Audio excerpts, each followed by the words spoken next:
Snowball. Okay, stand by everybody while I get all of our sort of bleeps and bloops all figured out here. We've got some new technology we're dealing with today, so bear with me just a little bit if you could. Stand by just a moment or two. Okay. We're just about 1 minute until our allotted time, so please stand by.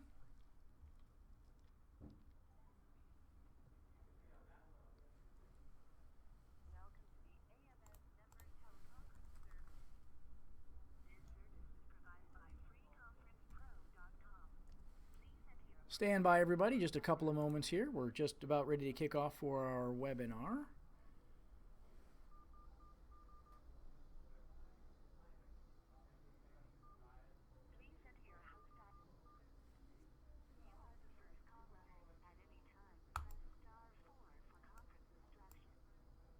All right. We've got our teleconference running now. Hang on 10 seconds, everybody. I'll get everything all sort of lined up here for us to move forward quickly.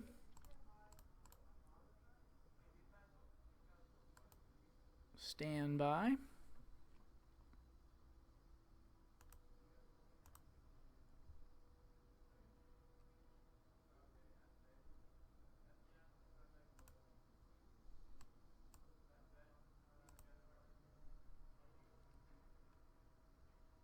Stand by.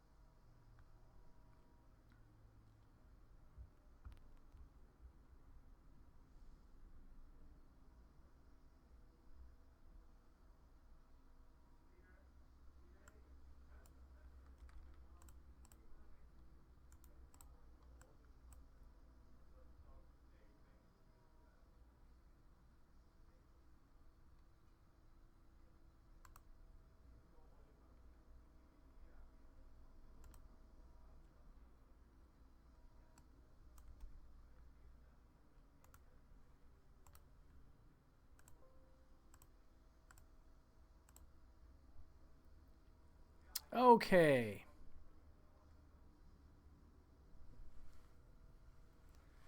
All right.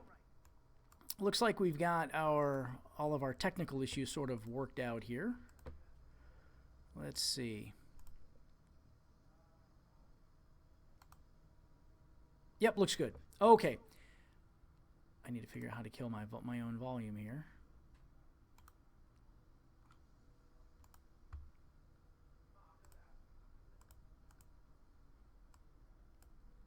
Okay, thanks everybody for joining us for our sort of monthly AMS members webinar. We have a lot to accomplish today, so I'm going to just kind of do as quickly and update as I can on some of our logistical items. Thanks so much everyone for taking some time out of your busy day to join us. Let me click this record button here real quick. Again, thanks so much for taking some time to join us on our AMS members webinar today. We have a lot to accomplish, not really so much to see today. I'm just going to sort of be chatting here and walking through a list of a few items that our members have submitted and walking through our topic of the day, moving into sort of a fourth quarter marketing blitz, so to speak, to make sure that we're really up to speed on making the fourth quarter one of the strongest quarters of the year. And I think this is one of the things that, from a fundamental strategic standpoint, when we're talking about just growing a business, growing your martial arts school, there are always reasons to believe and think and want to have an excuse that that this is a tough time of the year, right? That the last quarter of the year, since there's the Thanksgiving holiday, there's the Christmas holiday, people are distracted, people are spending money on things other than martial arts, right? They're out in the community spending money on Christmas presents and gifts and things like that, that this can be a difficult time of the year. And, I am firmly of the belief that it can be a difficult time of the year if that's what you choose. But it can also be a wonderful time of the year if that's what you choose. And I'm going to walk through several strategies today that will help you create an amazing final quarter of the year, if you so choose. Now, again, if you want to sort of succumb to the typical industry BS, that November, December are tough times of the year and they suck and it's just going to be doom and gloom, then you can relegate yourself to that if that's what you choose to do, right? But my preference is to sort of create my own reality, right? To kind of create opportunity where others find obstacles. And this season of the year is an absolutely prime example of one of those, right? It's a prime example of how you can choose your own destiny, basically, in this business and in frankly many others. So we're going to be talking a lot about that today.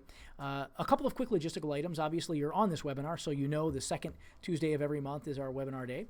The second Tuesday of the month at 1 o'clock Eastern. So make sure that you're sort of blocking that out on your regular schedule. I am incredibly excited about the amount of interaction that we've had over the last month or so with member question submissions. So I have several questions that you all have submitted, questions that you have about general school operations, about marketing systems, retention tools, sales tools, whatever the case might be. And I'm excited to be able to accomplish those things and answer those questions live. And we'll also do a fair amount at some level of sort of tutorials and helping you walk through Atlas Martial Arts software and some of the services that we provide for you here at AMS as well. So that's just sort of what this whole thing is all about. And I'm really glad that that you're here with us today and you're sort of engaging in this process. So thanks so much for that. So let's just jump right in to our topic. First of all, as I mentioned, a minute ago, this season of the year can be as busy or as challenging as you choose to make it, right? I very frequently go to historical statistics in the schools and review what our performance was like month over month, year over year, and get a good sense of where we need to focus, where we need to improve, what opportunities we need to leverage, et cetera. And one of the things that I've very clearly observed over the years is that there are many of the largest cash months that I've ever had in the schools have been like Novembers and Decembers. And some of the biggest referral months that I've had over the years have been, Octobers and Novembers and Decembers. And so those are areas that we really need to be focusing on in our schools, even though there are lots of other distractions in our market, in our community, right? There are almost all of those distractions come with opportunity. They come with, they also present us an opportunity for marketing, an opportunity for creating greater relationships with our community, the opportunity for bringing new students into the school, creating referral opportunities, right? So that's really kind of what we're focusing on today. So let's just kind of jump right in then, I guess. Item number one is when you're looking at the end of the year, October, November, December, the final quarter of the year. October, honestly, all 3 months present enormous marketing opportunities in our communities. And I'm sure you've heard me say this time and time again. It's probably, becoming, tiresomely repetitive. But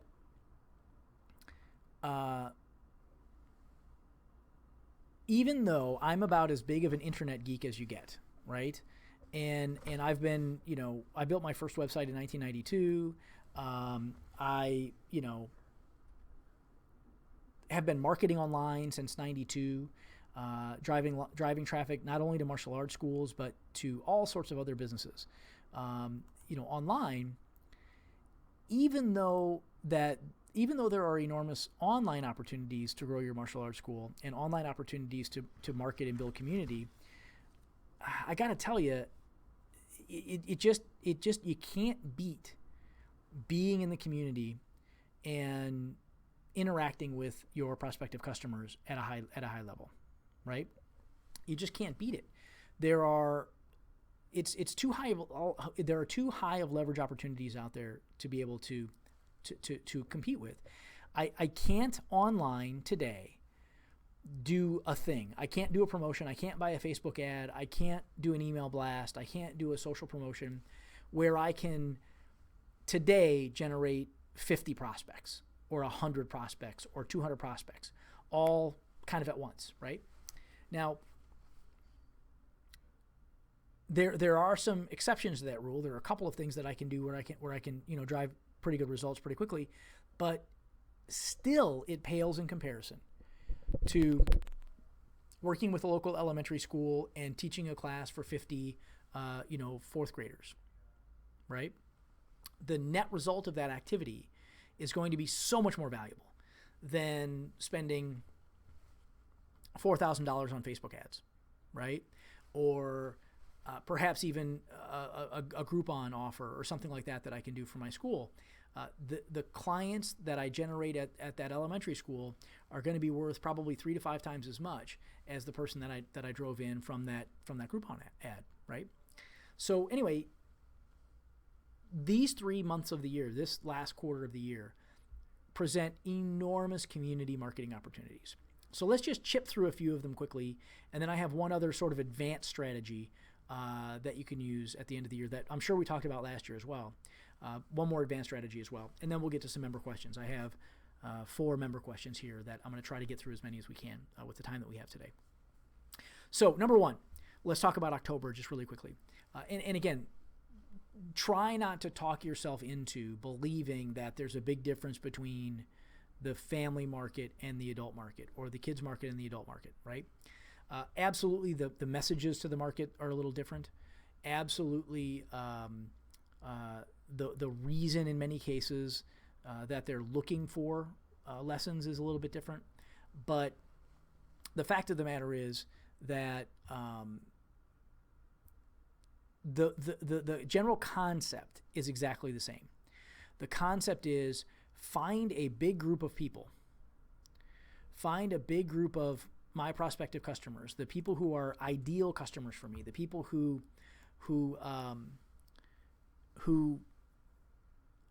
meet my demographic and psychographic profile, right? The people who look like my best customers. Find a big group of them, find out where they hang out, and go get in front of them, right? Figure out how to build a big fence around that large group of people and get them to sort of stampede their way through your doors, right? So the fundamental is the same. So let's, again, kind of go back to October. Well, obviously October, we have the Halloween holiday and all of the build-up toward Halloween. And again, Halloween, I think, is I knew the numbers last year. I haven't researched the numbers this year. But Halloween is the second most expensive holiday for families, right? They invest the second most amount of money in Halloween as they do Christmas, right? So Halloween has been sort of hijacked by the adults, right? It's the kids' holiday, but the adults kind of just took it and ran with it and are dominating the holiday now. And so there's, again, enormous opportunity to impact both the children and the adult market. But so when you're looking at the holiday season, when you're looking at the Halloween season, obviously there are a few staples that you should always be doing, right? And we've got a bunch of these marketing strategies for you built into the MA Biz Academy that you can go access anytime you want to. But number 1 is, obviously, one of the standbys is the sort of Halloween gift card, right? Where you give your students little ad cards, right? Maybe they're 2x4, 2x4.5, something like that, little ad cards. And you give each of your students 25 or 30 or 50 of them. And their mission is to go give those to each child that comes to their door on the evening for trick or treat, right? So in addition to a little bit of candy, they also give them this pass, right? This VIP card or whatever you want to, however you want to describe it. And again, we've got many samples of this back in the Mersource Business Academy for you that you can customize and use ad libitum for your school. But that's one of the staples. That's one of the standbys. Everybody should be doing that every Halloween. If you haven't done that, if you don't do that, if you're not doing it now, you should put it on your list, right? The whole concept is you print a bunch of these little ad cards, and there's just a little offer on that, right? Maybe, 2 free weeks for $29 or 4 free weeks of lessons plus a free uniform.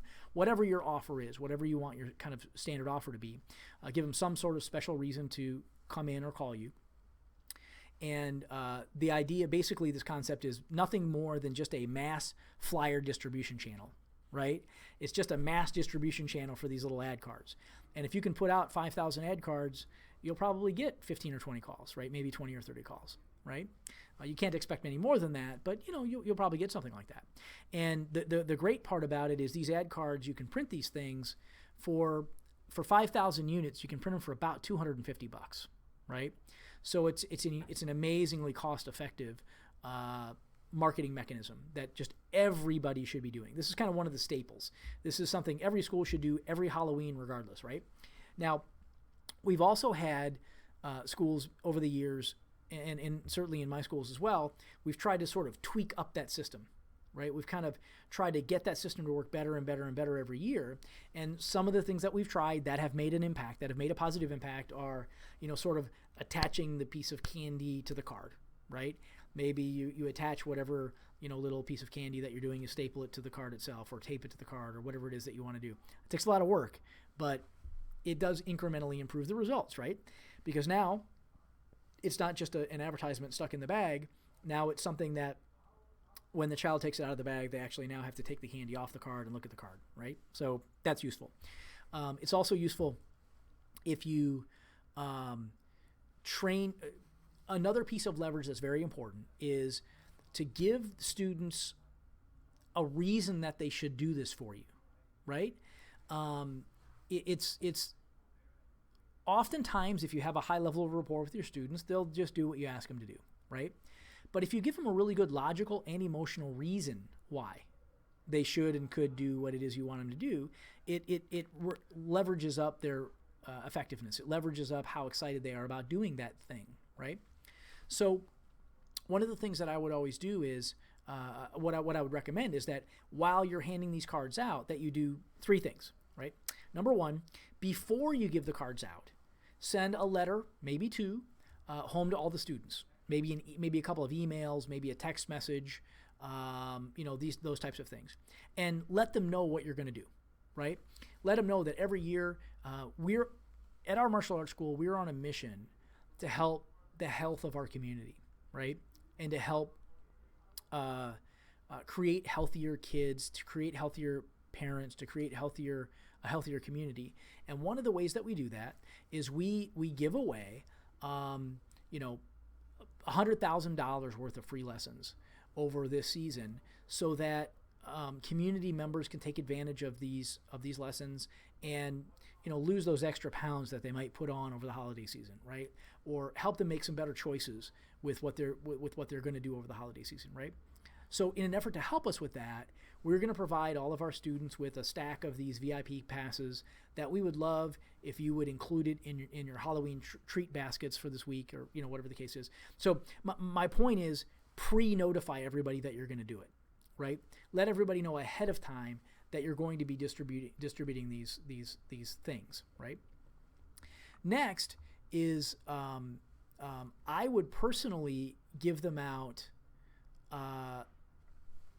not too far before Halloween and not too close, right? So I wouldn't do it the day before, but I would definitely do it 2 days before and 3 days before, right? So that way they had them for a day or two, and if they want to staple or if they want to put the candy on it or whatever, they have time to do that. But I wouldn't do it at the very last minute, right? Maybe the day of. I might still do it on the day of. I might give them a second round of cards on the day of, right? But point is, I want to make sure that they have enough notice, but not too much notice that they're sitting around the house and they get lost, right? So those are a couple of pieces of strategy. So again, I'm going to send them a couple of emails, a text message, a couple of letters, maybe home or flyers that we handed in the classroom, letting them know what this promotion is all about, letting them know that this is all about creating a healthier community, giving them a really good reason to help you with this. Get them on your mission with you, right? So obviously that's one of those staples. Then while I'm handing them out, I would give everybody, 25 or 30 of them, maybe more. I mean, why not more, right? I give maybe 50 of them. And the script, I would want to sort of give them a little bit of script that they can execute while they're handing these things out. Now, again, the older kids who are doing the trick-or-treat thing, they mostly don't have the parents with them, but most of them do, right? Most of the kids that would be great students for our school, many cases they have the parent right there too, right? So I would give them a little script to read or to say as they're giving the child the card, and something like, "Hey, Johnny, listen, I'm a black belt over at XYZ Martial Arts. Man, you really might like martial arts. This really might be something that you might be interested in. Here, I'm going to give you a free guest pass that you can try it out on me, and I'd love to see you there." Right? Something like that. Give them some piece of script that they can use, that they can implement. When the parents are involved, I always like to say something like, "Hey," I just hand them the card and I say, "Hey, have you ever heard of XYZ Karate?" Just asking that question. "Have you ever heard of that?" And if they say no or yes, it doesn't matter. The next line of the script never changes. It's, "Oh, well, listen, they're doing great work over there with kids and families. You might want to check them out," and just hand them the card, right? Just make it dead simple and easy.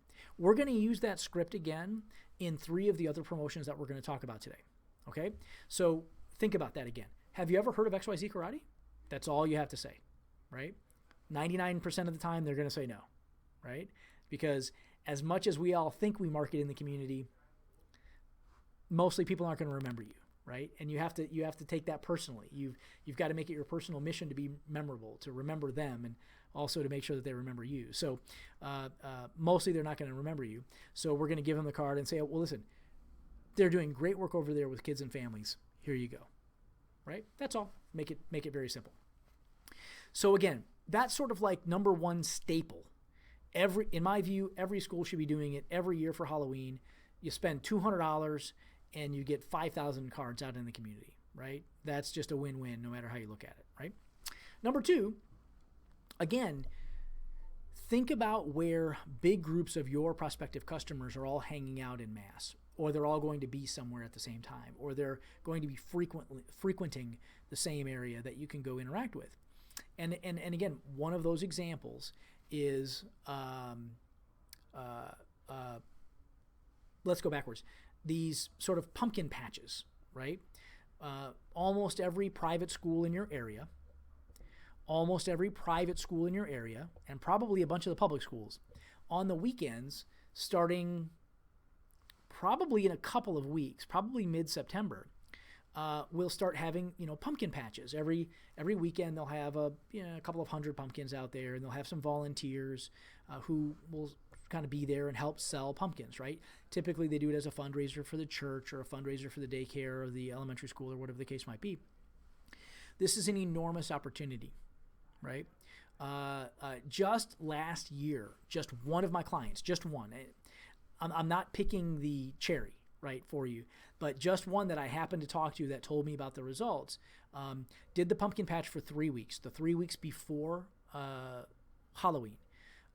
Generated over 600 leads, 600 prospects filled out his form, and did 40 enrollments in that Halloween season, right? So the 2 weeks before, the 3 weeks before Halloween to maybe the 2 weeks after, right? 40 enrollments, right? Just from interacting with these pumpkin patches. So right now, you should be researching in your community and finding out who's going to be doing these things, right? And I would bet you, all the money in my pocket right now, that if you just started knocking on doors, right? If you just started calling and talking to all the private schools that are in your area, all of the private daycare centers, VPKs and things like that, where they're in many cases they're faith-based, many cases they're church-based, but the public ones are great as well. In almost all of those cases, you're going to find that they're doing these things, right? That they're doing these types of events. So that's a great opportunity. If, as an example of what to do when you finally do, create an opportunity with those types of folks, in many cases they'll allow you to sponsor a table or sponsor a booth or whatever. And in which case, I would personally just use our booth model, the same thing that we've taught you, 50 times by now, right? Which is the 5-step booth model, right? Where you set up the table, and we have a gravitational prize, or we drive traffic by bottlenecking traffic, whatever the case is. But number one, we drive traffic to the booth. Number two, we capture the lead. Number three, we have them interact with us in some way. Maybe the spin wheel, maybe they break a board, maybe they kick a pad, whatever it is. Step four, we set an appointment. And step five, we try to make a sale, if that's possible, if that makes sense in that environment, right? If you are not familiar with the booth model, right? If you're not familiar with that process, go back into the MA Biz Academy, and there's like a 90-minute training on that specific item, and give our guys a call here and they'll help you find it if you need. But that booth mechanism is an enormously successful mechanism for these types of interactions, because you can generate a lot of leads right on site, but also you'll set a lot of appointments, and you'll even make a few sales online, like a trial sale, something like that, just like you would be doing on your website. So that's one example. Another example of what to do when you get there is, again, you can be, many of these pumpkin patches will have sort of like a trunk or treat kind of a thing while they're there, right? Where you could sponsor a car, and you can, they decorate the back of the car and the trunk is open and they give kids, candy and stuff like that. You will find a lot of those types of opportunities, and those opportunities are really, really, really fruitful and useful for us to create relationships with those organizations, and also to use them as a direct lead generation mechanism and a direct sales mechanism. Okay. So, and again, if you have any questions about this, there is we're using some new technology today. I didn't mention it at the beginning of our call, but we did have some technical glitches. Google Hangouts is no longer Google Hangouts, right? So it's now YouTube Live. So we've had to switch bits of technology, but I still have the discussion forum at the bottom of this page. So if you're watching our video right now, at the bottom of the page you're on right now, you'll see a little blog posting area where you can go in there and post any comments or questions that you might have. Any questions about these types of things, I'm happy to address them as much as I possibly can during our time. But that's the mechanism to do that. So scroll down to the bottom of the page and you'll be able to make comments there as you need. And I will keep an eye on that and answer any questions that do pop up over our time together. If you're on the teleconference portion of our call today, you just hit *6 on your phone and you'll be unmuted, and I'll be able to see that you're unmuted and can answer your question live. So number one is the hand out the cards thing. You don't get all your students to hand the cards out. Number two is pumpkin patches. Any of these areas where you can interact with a lot of folks at the same time, especially over those types of weekend activities.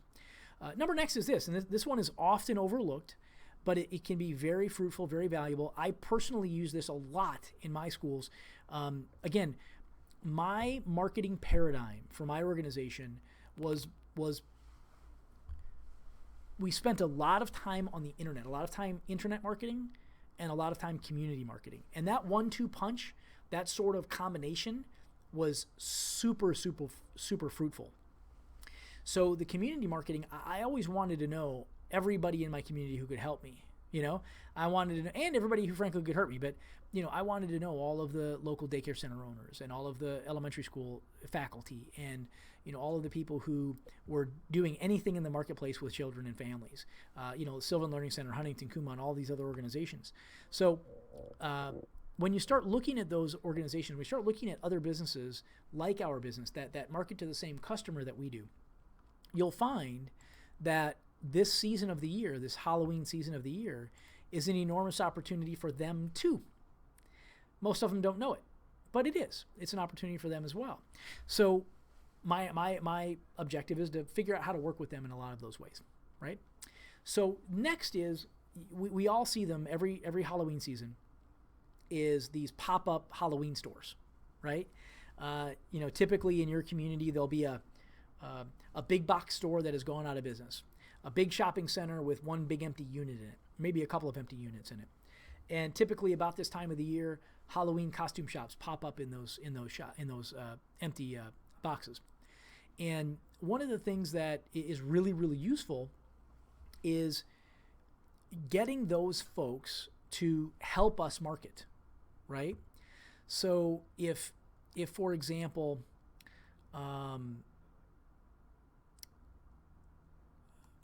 there are some of those pop-up shops that are operated by big national companies that put these places in 100 cities at a time. There are some of these organizations, some of these locations that are strictly just a mom and pop. They decided to do it this year, and in some cases they do it every year, right? Either way, to me, it doesn't matter.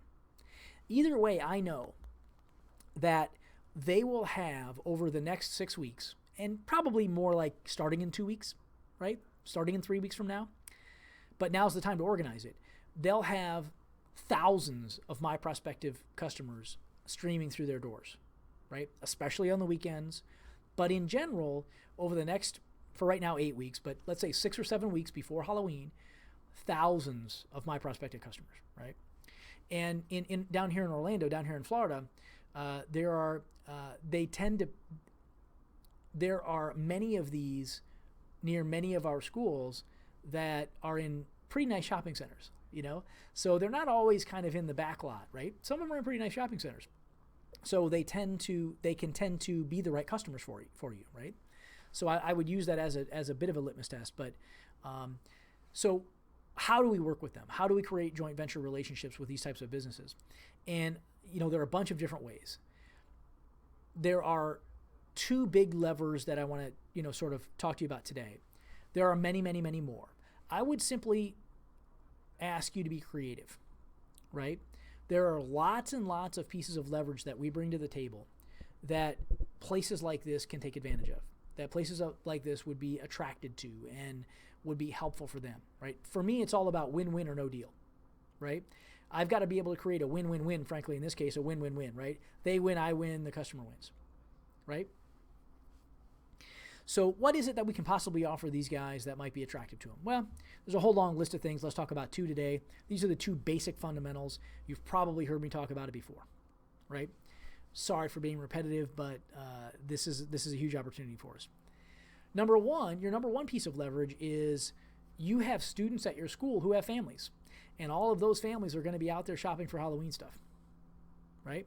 I know some of us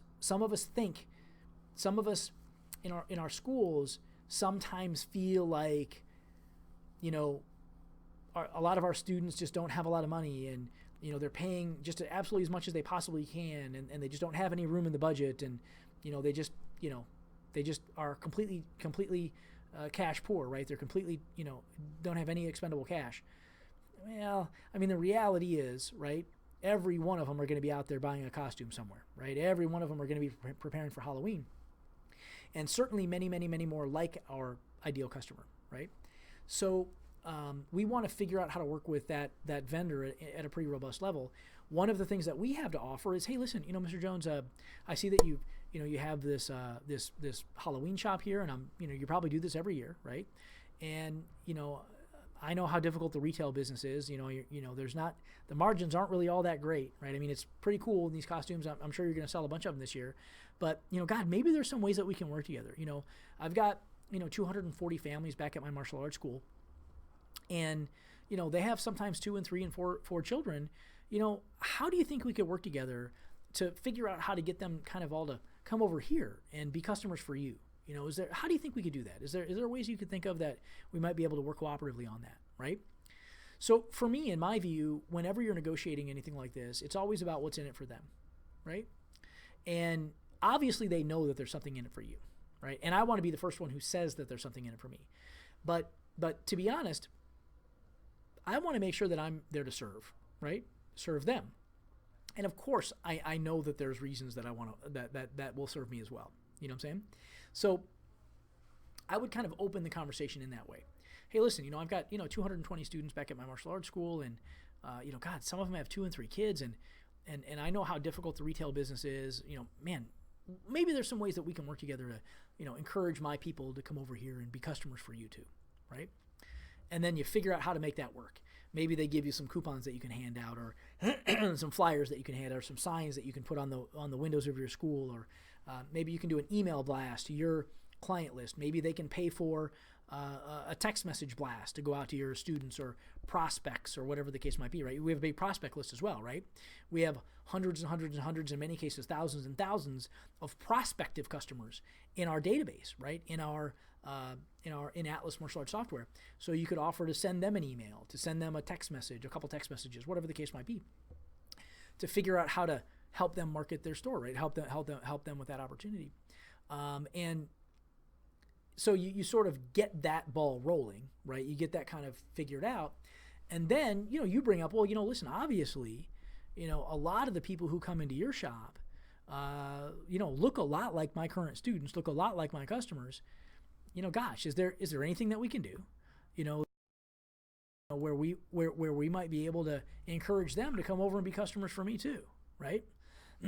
So in many cases, what I like to do is, depending on how sophisticated they are, how sophisticated their operation is, the booth model might be great, might be cool. Maybe I could do the booth thing out in front of the store or even inside the store the 2 weeks before Christmas, the 2 weekends before Halloween, something like that.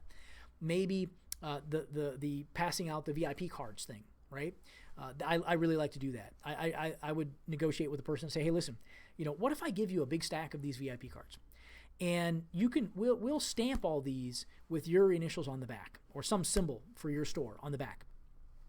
And if you hand these out, any of these that come back to my school, anybody who enrolls in one of my programs, will give you guys, $200, right? Or, whatever, right? What I've tended to find was that you have to negotiate, you have to get the owner or some manager or somebody who thinks that they're in charge to say yes, to allow you to participate. But then you want the staff members, their staff members, to be really excited about doing it, right? You want to make sure that their staff members are actually doing what it is you want them to do and have them do it at a relatively high level. So I would always try to incentivize the staff person, right? So if you're negotiating with the owner of the shop, maybe it would be something like, hey, listen, I can give you this big stack of VIP passes. We'll stamp your code on the back of them.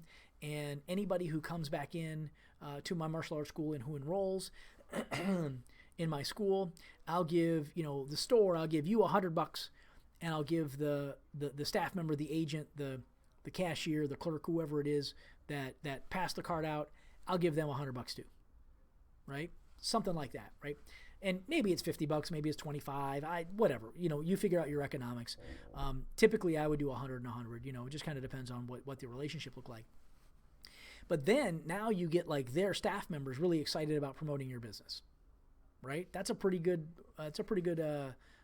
value proposition there, If they're not truly incentivized, if they're not really excited about it, well, maybe they hand them out, maybe they don't, right? Maybe they do a good job, maybe they forget, maybe they don't, I don't know, whatever, And so that's an opportunity, right?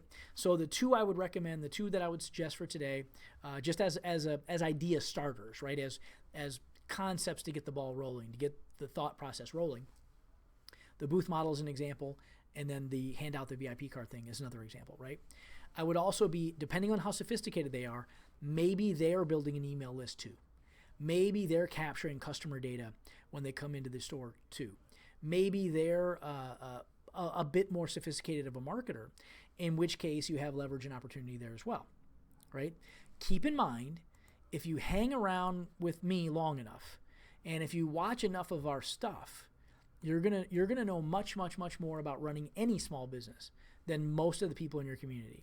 And in this case, if you were operating a Halloween shop, you would make sure, I hope, you would make sure that everybody who buys a costume from you over the next 6 weeks fills out some kind of a form for some cool free thing that you now get their email address, their mobile number, and some other vital data about them, right?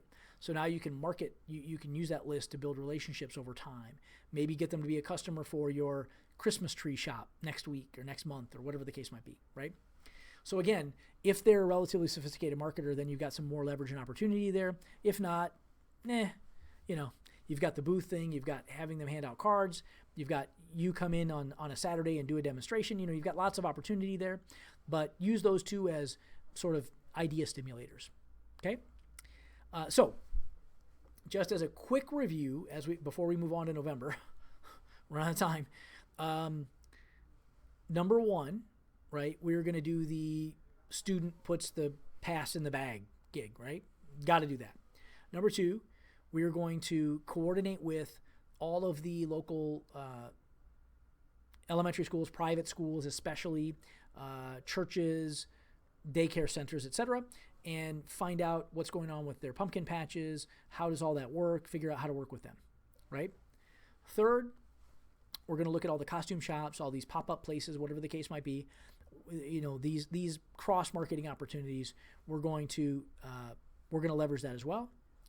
And then fourth, we won't spend any time on this, but fourth is that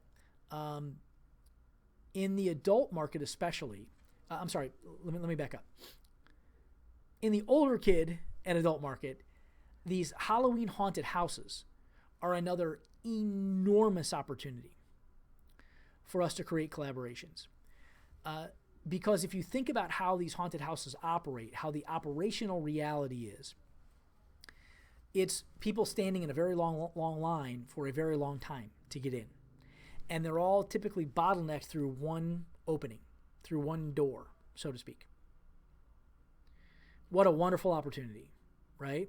That's exactly what we want, right? We want a big group of our prospective customers all kind of in one place at one time, right? So for many years, we've partnered with the local JCs, the local, over on the beach, there's an old Florida mansion called the Casements. And it's a huge old Florida plantation mansion. And they convert it every year into a big haunted house. And it's fantastic. And there will be, any given weekend, there will be 400, 500, 600 people that go through there on a Friday night. 500, 600 people on a Saturday night, right? So again, enormous opportunity to collaborate, enormous opportunity to set our booth up right by the front door, right?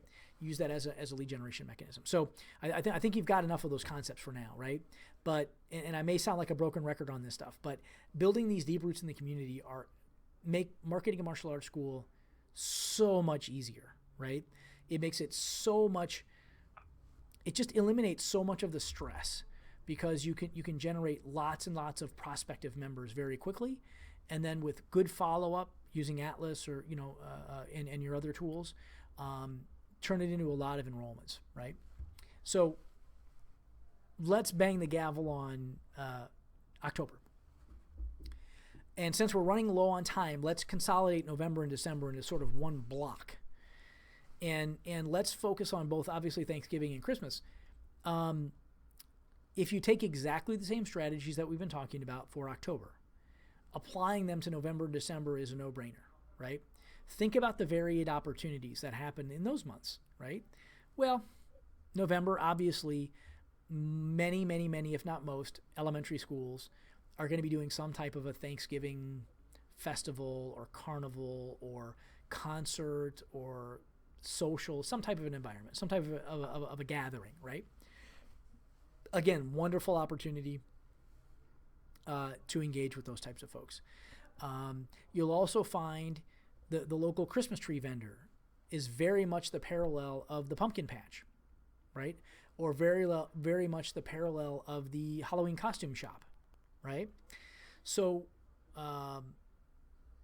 the same types of strategies can be applied to November and December right out of the box, right? Exactly the same way we did it in November, right? Again, by creating these types of relationships with local elementary schools, churches, youth groups, daycare centers, Kiwanis clubs, JCs, these types of things. These are relationships that you can literally build an entire organization on, right? I mean, my experience is basically this stuff gets easier and easier every year because you have the relationships that you created in all the previous years stacked up, right? And now this year it's, just adding a couple of relationships to that pile, right? Now, of course, a couple of those relationships go away, right?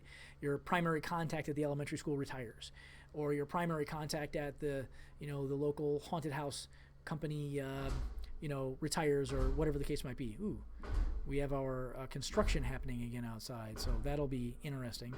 going to see if I can insulate the microphone as much as I can here for you. But you get the idea, right? So treat November and December exactly the same as October. They're just more opportunities, right?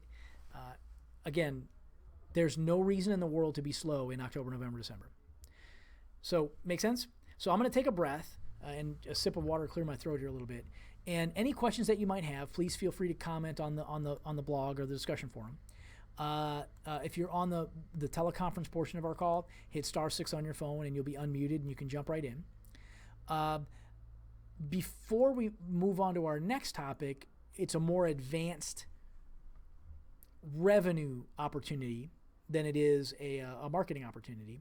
So let me take a pause for just a moment and see if we have any questions to clear specifically on these marketing channels.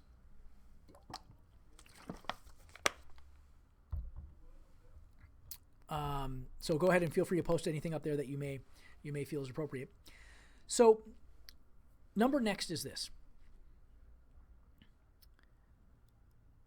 The end of the year is, I've taught this now for, I implemented this strategy in my own schools in 2004, I think. Maybe 2003. I can't remember. 2003, 2004, something like that. And having modeled folks who had been implementing it for a decade before me. And the fundamental premise was this. How do we take what most schools and what most schools in our industry perceive to be as the most difficult time of the year, and how do we turn it into the best time of the year? And by implementing this strategy, the first year I implemented this strategy, I did it very, very poorly. And we had the 3 locations. We implemented it in one of the locations to test it.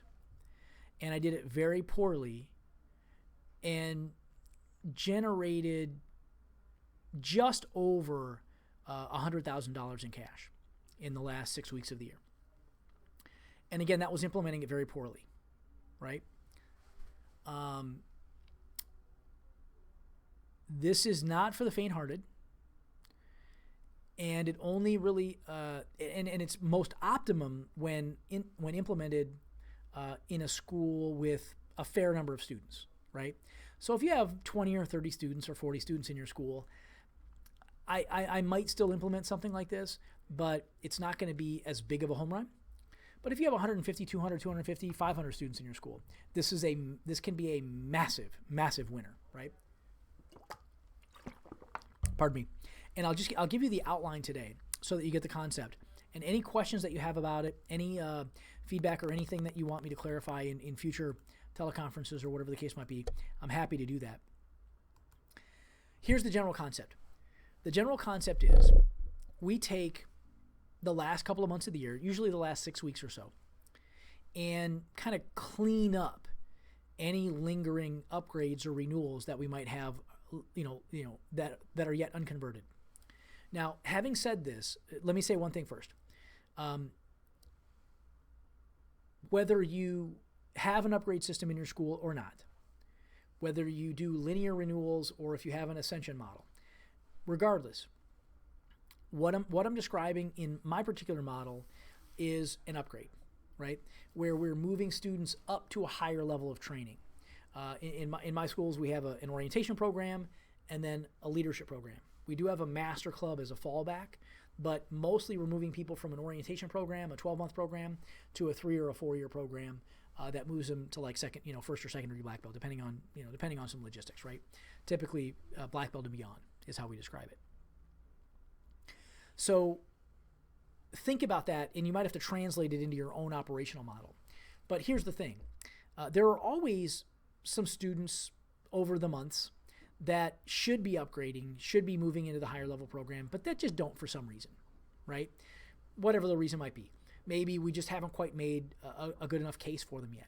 Maybe they just quite don't see the benefit yet. Maybe they just like to sit on the bench or sit on the fence and not make decisions quickly, right? There are all sorts of different types of people. But you'll always have this group of people, that kind of floats and isn't quite sure exactly, what they should do, that they should move to the next level or not.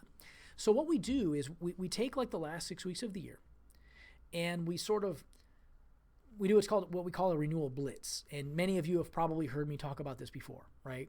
And if so, I apologize for being repetitive. However, it's significant enough of an opportunity that even if you've heard this before, that you consider it, right? Here's the general premise. We take 6 weeks, the last 6 weeks of the year. Typically, we close down for a couple of weeks over the Christmas break. I know some don't do that, some do. In my particular locations, we do. But so we take the last 6 weeks, like all of November and 2.5 weeks or so of December, maybe 3 weeks of December, and we create a huge marketing blitz for our upgrade program, for our leadership program, right? And basically, it's lots of pieces of marketing that help to completely tell the story about leadership program and get anybody who is still sitting on the fence or anybody who's not yet quite convinced, get them over the wall, right? So here would be my challenge to you.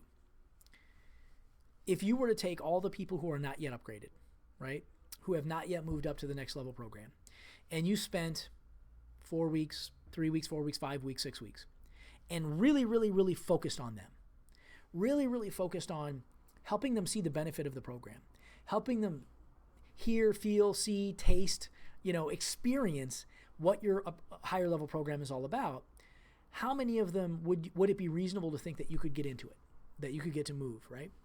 And in schools who don't currently have an ascension model or who don't currently have an upgrade program, this is a great opportunity to launch a new program, right? And there's a couple of reasons why. Number one is, obviously, we all know that December is somewhat of a challenging enrollment season, right? A lot of times, especially mid-December, as you get close to the holiday, a lot of people aren't looking at trying new things right away, although you can confound that in many cases. But so it's a great opportunity to generate a lot of revenue and a lot of business from your current customers, right? With your current customers. And so, for example, if you have 100 students in your school and you don't have an ascension model yet, if you offered a program in your school that was maybe 50% higher tuition, but had maybe 300% more benefits, something like that, right? How many of those prospective students would be attracted to it? How many would love to do it, right? And usually, if you do a good job if you have a good relationship with your current students, if you have a good relationship with with the folks who are currently in your school, you'll typically get 50 to 60% of them to ascend to your next level, right? So if you have 100 students, 50 or 60 people who enroll in a new program, that can be a significant revenue opportunity, right? It also can be a significant retention opportunity. There are students right now in your school who are considering dropping out. And if we can get them excited about something new, get them excited about advancing their training to a higher level, there are lots of those opportunities where we can keep them, right? So it's definitely something to consider. I'm not going to go too deeply into it today. I just want to kind of give you the concept. But here's basically how it looks. Starting about 6 weeks out, 6 weeks out from when we shut down, we'll make a list of all the students who haven't yet upgraded, right? And we'll, alongside of their name, put what we believe the reasons to be, like why they haven't moved yet, right? And then systematically we go through kind of chipping away at each of those reasons, en masse and in person. So we'll create every week for the 6 weeks, we'll have a special leadership preview class on Friday evening or Wednesday evening or whatever the case might be. And we'll hand invite 10, 20, 30, 40 of those people who haven't yet ascended to attend that special class, right? And that special class, we're doing all the really cool leadership stuff, right? Maybe in our program, they get to learn the commas and, maybe they'll learn the comma, a cool part of the comma form or something like that, or they'll get a chance to learn, really cool stuff that they typically don't have the opportunity to do in their regular classes. But it's basically an opportunity to have sort of almost like a group sales presentation without really the sales presentation, right? So it's sort of just a group get the group together and get them really excited about this new thing, right? I also love to really engage the family, the parents in this process. So we'll have, of the 6 weeks, every week there'll be somewhere between 2 and 6 emails, right? We'll send home a mail package every week, maybe 2 mail packages a week for the last couple of weeks, right? We're text messaging them once or twice or 3 times a week, depending on how aggressive we want to be.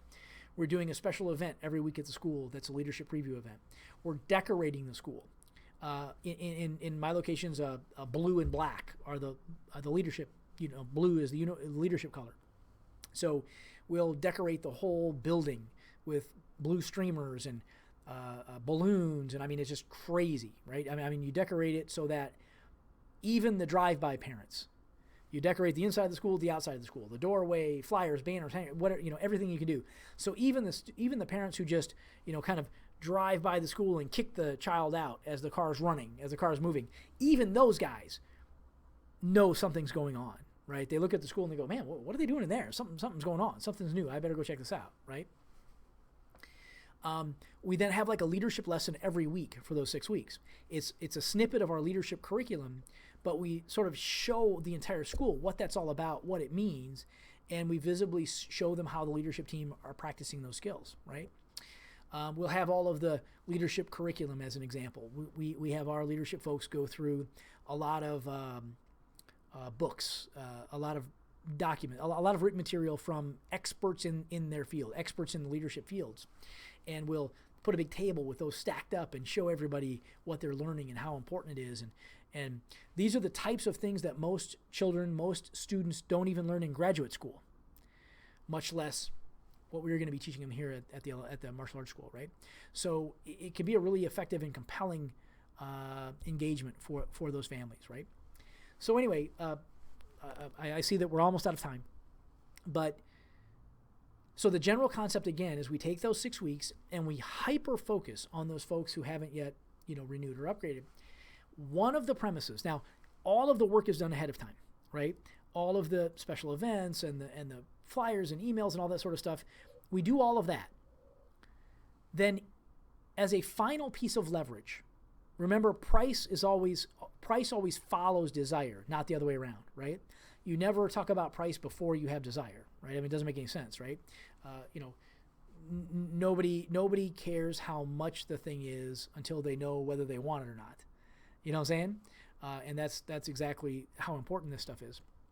So before we get into that, one of the pieces of leverage that we use toward the end of the 6 weeks is, Mr. Jones, listen, I know that this leadership program is something that you've been looking at for Johnny, and it's something that, he's really excited about, and I know that you see the benefits in, and I just really wanted to make sure that we talked about this before the end of the year, because, every year in our martial arts school, our expenses increase every year, right?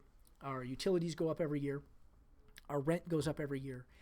Every year, our payroll gets more expensive, taxes get more expensive. Everything in our school gets more expensive every year. So every year we do have to have a price increase. And this year our price increase starts, on December 16th or whatever that last Friday is, December 16th. And I really wanted you to if this program made sense for you, I really wanted you to go ahead and help you get into that program right away, get that started so that you don't have to pay next year's rates. And next year, this program is going to be, $3,200 more expensive. So, what might be the last little bit of reticence that you might have? Do you have any lingering questions that might be holding you back from making a decision today? Let's talk through that, and you'll see what we can do about that. You know what I'm saying? So we use the annual price increase as one of the pieces of leverage to help them make a decision now rather than procrastinate. And again, be very, very careful with that piece of leverage. That is the last piece of leverage, not the first piece, right? That's not something that you want to come out of the gate with, right? It's not, hey, you better upgrade now because I'm going to raise the prices at the end of the month and you're going to be paying more next year, right? That's not the deal. It can't be that, and even more than it can't not being that, it can't sound like that, right? They can't perceive it that way. So it's really got to be, listen, every year our expenses go up, and every year I have to, we have to make adjustments, and I don't want any of that to affect you. If you were to upgrade, into the new program, I want to help you with that. I want to help you eliminate that possibility, right? So that's the broad stroke of how this Renewal Blitz works. So again, it's a very concerted 6-week effort to clean up any lingering renewals that are laying around, anything that any student who should be in the leadership program that who isn't. Now again, let me say this just to clear my own conscience, right? Anybody who knows me, anybody who's interacted with me, or who who's certainly interacted with me in my schools, I would hope would know that this isn't just about money, right? I was charging between $297 and $359 a month for my leadership program, and I believe in my soul that it was worth probably $1,800 a month, right? The things that we were teaching these children, what we were preparing them for in life, the types of roles that they can take on, that they'll be prepared for when they graduate from my leadership program, is second, in my view, only to something like Harvard or West Point or Dartmouth or something like that, right? Like something that really has a high degree of focus on leading people, leading teams of people, maximizing human performance, right? So the fundamental precept has to be true. The leadership program, or whatever your ascension model is, whatever that higher level program is, better be the thing that's in the best interest of your student, right? It better be the thing that is going to do what you tell them it's going to do. It better be the thing that that is going to create the type of experience and the type of connection and the type of outcomes that you're promising, right? But if that is true, if those things are true, then I think we owe it to our customers, we owe it to our students, we owe it to our communities to have as many people as we can benefit from that program, right? So if you don't feel that way about your program, then we should talk about your program. We could perhaps help you with that, but you should, right? And if you do, this is a great opportunity for you to sort of clean up the year, generate a lot of revenue at the end of the year, and also get people even more engaged in your programs right now at the end of the year, right? So I hope that makes any sense. I hope that makes sense to everybody. We're going to have to get to our member questions next time. We're 3 minutes past my promised time, so I don't want to consume anyone's time unnecessarily or inappropriately. So if you have any questions about any of this stuff, I will absolutely hang around and answer anything that you post up here on the discussion forum, or if you hit *6 on your phone, I'll answer any of those questions that might pop up. But if not, we'll call it a day. So feel free to post any questions that you might have on that forum, and then we'll see if it makes sense to call it a day.